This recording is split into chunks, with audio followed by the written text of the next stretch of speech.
We have to use discernment. We have to set boundaries. We have to be rational. We have to be focused on judging character and not giving trust where it has not yet been earned in some ways.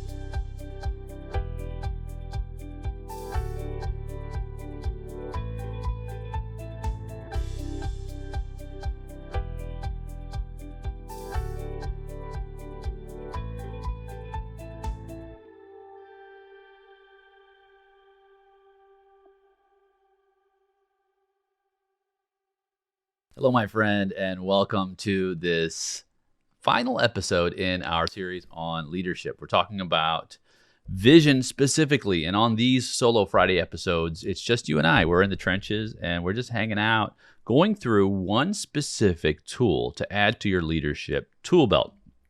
And so this is a three-part series. If you haven't heard part 1 and part 2, I would encourage you to go back and listen to those too. But we're talking about vision, and this is just an overview on vision, different aspects of how we craft and execute a vision. And this last part is about the execution. So we talked a little bit about how to create a vision for our future, begin with the end in mind, which was our first episode in writing our legacy. Where is it that we would want to be remembered? How are we to be remembered? And then we start adding aspects of our life and identifying where specific aspects of our life in our vision would be best served.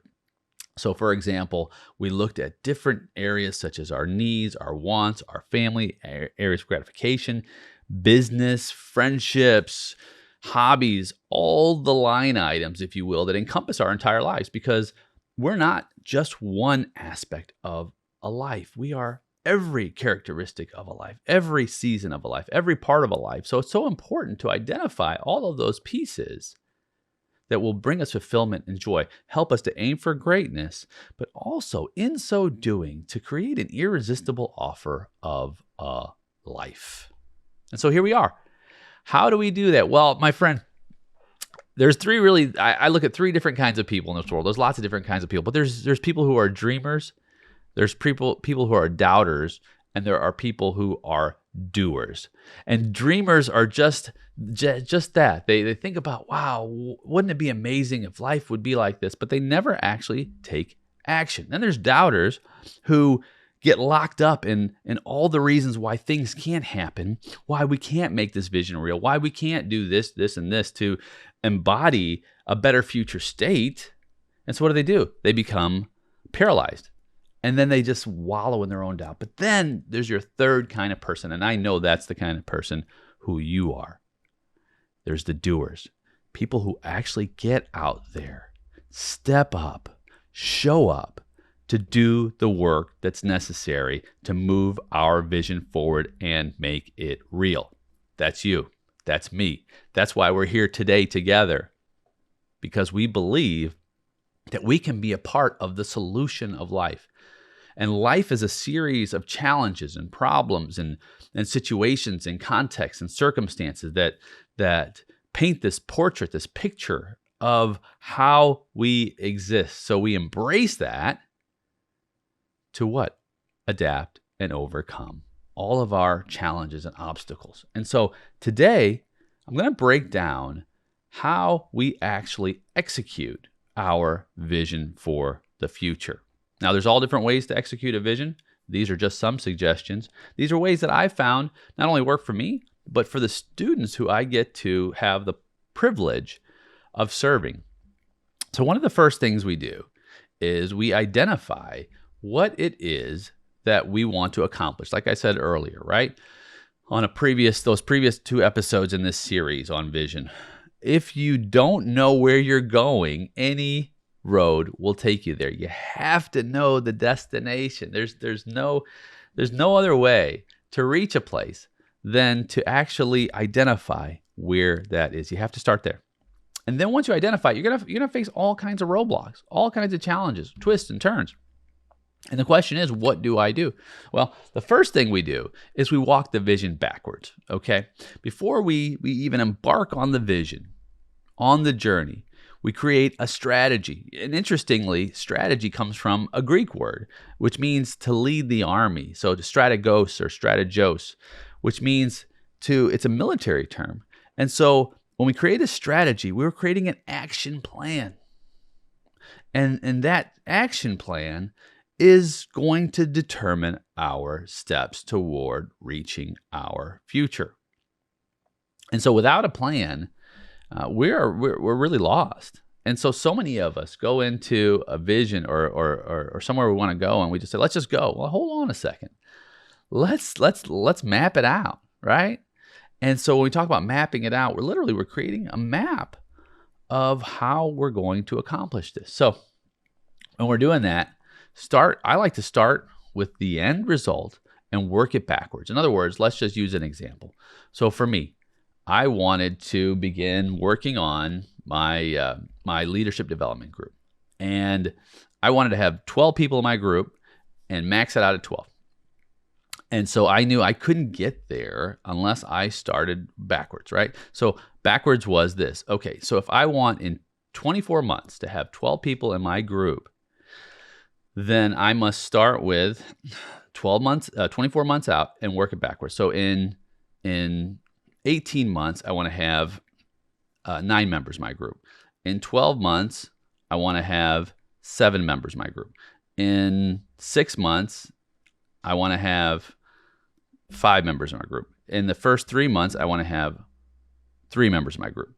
Okay, so now I've worked that plan backwards in terms of the measurables. And you have to have measurables. You have to have quantifiable data to help you to reach those goals. And we're going to talk a little bit about SMART goals here soon. So as you begin to identify what those milestones are, and then you can work backwards to reaching that goal. So for me, the first step then was, how do I get my first 3 people in this group? Well, then I identify what are the steps I need to take to do that. Number 1, I need to actually create a model for the group. I need to say what those markers are. So for me, the group models were, I looked at other models, and before I even started the group, I actually attended and was a part of another group. So I did my research, and this is part of discovery. Remember, if you remember, and if you're new to listening, you may not have heard this before, but I repeat my own personal definition of leadership. My own personal definition of leadership is this. Leadership is the discovery of, influence toward, and achievement of shared purpose. Lots of definitions of leadership, but in my scholarly research and my dissertation, that's how I identified leadership. It starts with discovery, moves into influence, and then effective leadership is achievement oriented, but it's all based around shared purpose. So as leaders, we must first discover. So my first step, even before I started my group, was I was in discovery mode of what these groups might look like. So I attended and I was a part of another group. I also, when I was working on my PhD, I was a part of a cohort. So I took notes on how the group model worked in a cohort environment and with different aspects that I thought brought the group closer together. So I kept taking my notes. So as I'm forming my plan, I'm researching. So are you researching? Are you spending time in R&D, learning? Now, and sometimes the research is you directly. Sometimes it's with a team. Sometimes you send different members of the team out. Whatever the research looks like, you've got to be data gathering. And research doesn't end once you start a plan. It continues on. And it continues to progress. So as you develop your plan, you begin to identify specific milestones and areas that you have to accomplish to reach that goal. So for me, I began to develop this model. So the model, I'd had to have certain aspects that were non-negotiable, I thought were essential. One was group time for every month for the group members to get together and talk about their problems. But not just any problems they're having from decision to decision. And when I say decision to decision, every 4 months was another piece, is that we have a retreat. We have a group retreat that identifies where I'm at, where I want to be in the next 4 months, and then how I'm going to get there. And so every month we do a check-in and find where we are in that journey, what roadblocks we're facing, and then everyone can bind together to help one another along that journey. Another aspect was the one-on-one piece. I wanted to have some time one-on-one where I got to interact with each group member and help them along their way and just really help solve problems. And so the retreats, the one-on-one time, and the group time were the 3 essentials for the group. Another essential was I had to want to hang out with you. I had to want to be around you and maybe even take a vacation with you. There were non-negotiables because I didn't want to be around people or be coaching people who I didn't find to be people who I could enjoy time with, because my time is limited. And truth be told, I don't want to hang out with jerks.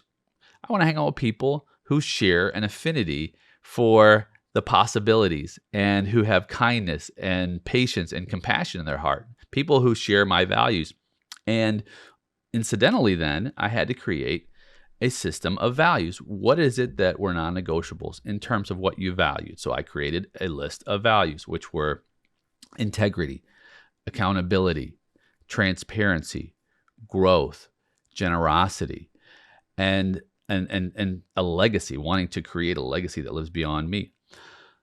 Those were aspects that I had to check with every potential group member.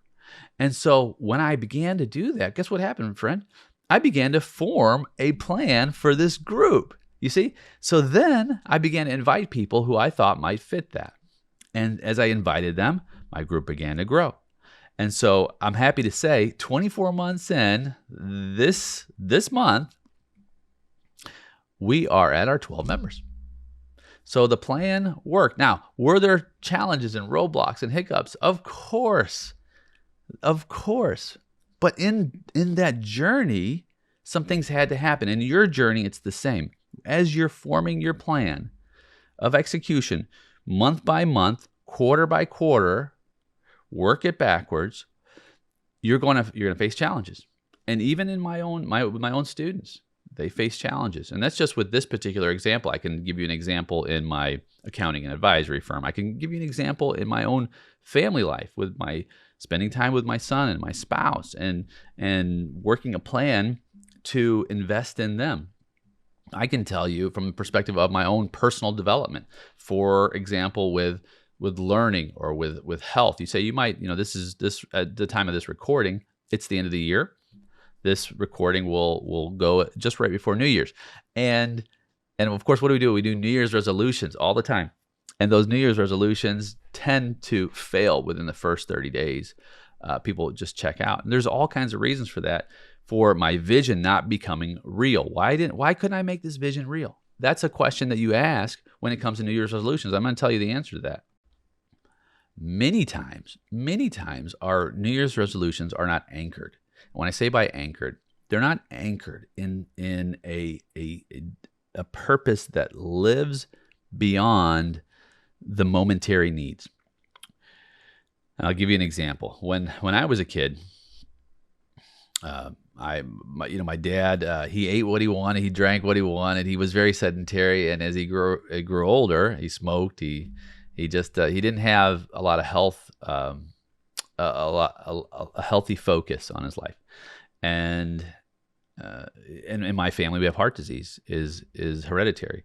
So my dad had his first heart attack when he was in his early 60s, and the doctor said he needed a stent, and he refused it. Well, he died shortly thereafter. And that was 2004. In 2007, my son was born. And I never got to see my father hold my son. Now, my father made his own choices, and I don't judge him for that. But I thought in my own life, if it's up to me, I'd like my son to be able to see me hold his child or children, if he so desires to have kids.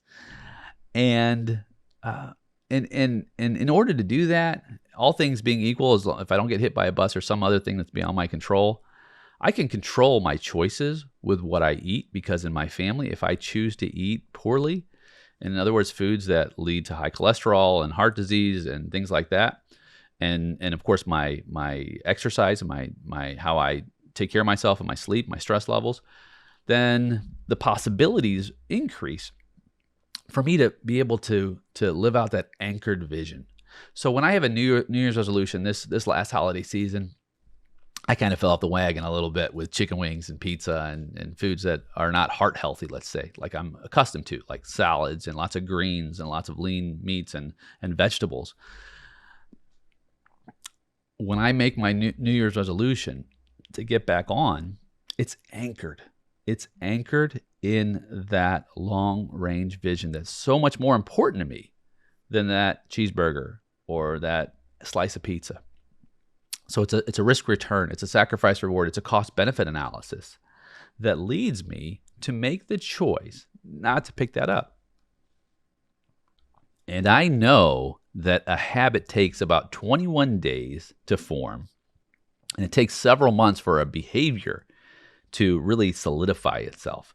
So I know that with my plan, I've got to hold myself accountable for the next 21 days to begin to form a new habit.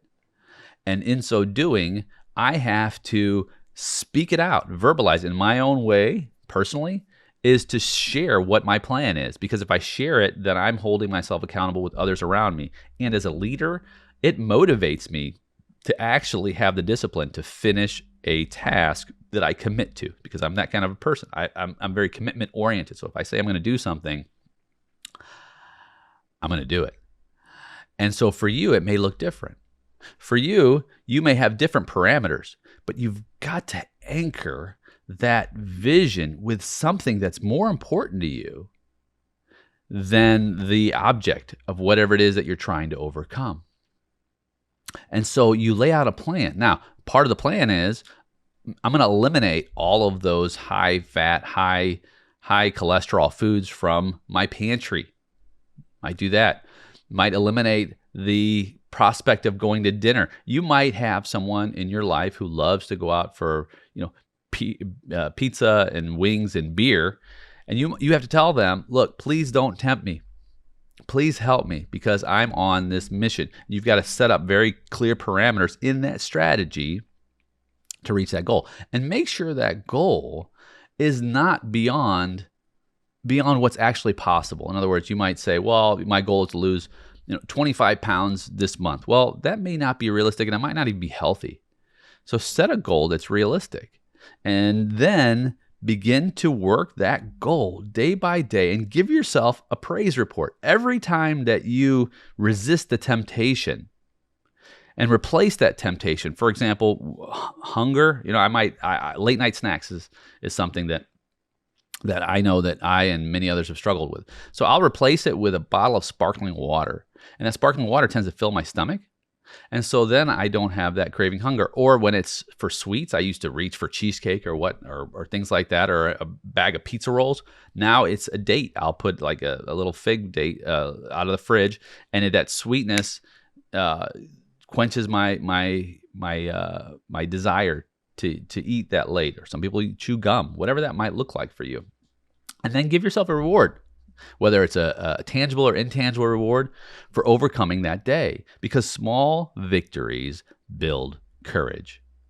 And that's courage we need as we progress on this journey, because sometimes we might fall off a day and then we have to get back up. Sometimes it's not about the diet or seemingly small issues. Maybe they're big issues. Maybe you've got a house that needed to sell, and it didn't sell, and you've got all this equity in your home. This actually happened to one of my students. All this equity in your home, and you need to access that cash, and you can't access that cash, and you've got issues there. And so what do you do? You reach out to your group. You reach out to your peer group. If you don't have a peer group or a coaching group or a mastermind group or others who can encourage and help you and help you with solutions, then you need that. You need to create that group. How do I create that group, Nate? Well, you reach out.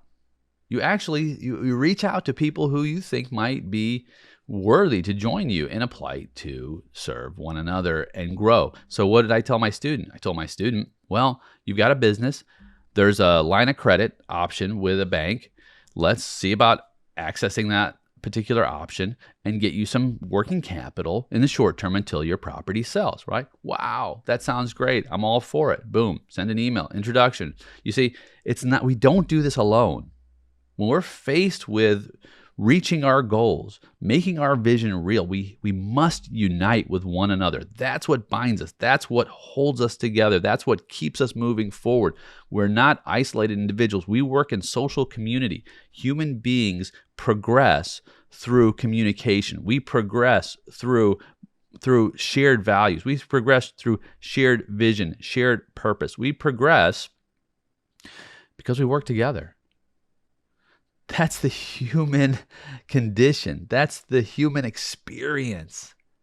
And if we're not taking advantage of that experience, we're missing out on so much humanity has to offer one another. So some things that might be holding us back. We may have had trust in others in the past, and that trust has been broken. I know that's happened to me in my own life. I've been a person who has been burned. I know you've been burned. Sometimes I've burned others. But that doesn't mean that all hope is lost. No. That just means that we have to use discernment. We have to set boundaries. We have to be rational. We have to be focused on judging character and not giving trust where it has not yet been earned in some ways. And of course, you give trust without being earned. I'm not going to go down that rabbit hole today. But you know what I'm saying. What I'm saying is that you make the judgment of who and when you will move forward. And so it starts with that big vision way out there. And then it goes into working a plan. And I'm going to talk with you just a little bit before we close about these SMART goals. So you might have heard of these SMART goals, and really the SMART goals are it's an acronym. It's an acronym for goals that are specific, measurable, realistic, attainable, and time-bound. I got that backwards.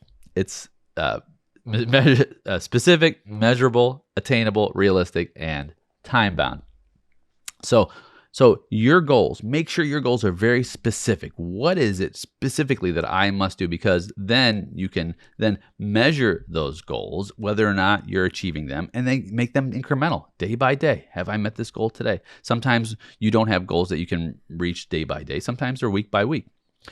And then make sure they're realistic. Make sure that your goals are not goals that are so lofty that are going to squander your progress because you just can't make them anyway. Right? Like I said, losing 30 pounds in 1 month, that may not be realistic.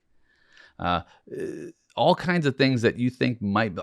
If say you want to be in politics and you want to be a force for change for good, and you want to help the culture change its trajectory so that it serves one another. Well, that's a big goal, right? It's very difficult. That's not realistic to try to say, well, let's just do that in a month.